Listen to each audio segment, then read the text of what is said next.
Как и в предыдущие дни, выборный процесс идет по плану. Участки открылись в поселке в 8 утра. Безопасность превыше всего. Поэтому на всех избирательных участках в обязательном порядке каждому выдаются перчатки, маска и ручку. А также на входе измеряют температуру и обрабатывают руки антисептиком. Следят за соблюдением социальной дистанции. Как отметила председатель избирательного участка номер 92, в первый день поток людей был меньше, чем во второй и в третий заключительный день. На сегодняшний день у нас количество избирателей всего по избирательному участку 92 2791 граждан. По состоянию на 19 сентября всего проголосовало 1144 избирателей. Пожелания у нас, как бы говоря, 18-летние первые наши избиратели активно приходили, с удовольствием проголосовали, интересовались нашей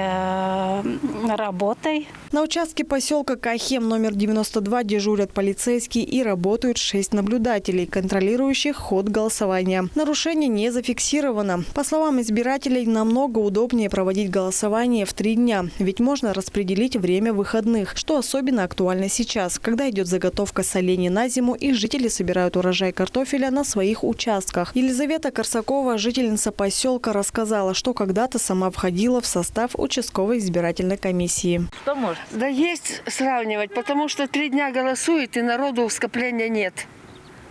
И все такие улыбаются, приветливые, добродушные. Мне нравится сам прием этой выборной кампании. Как я захотел, нормально вроде, не так уж тапки-то мало.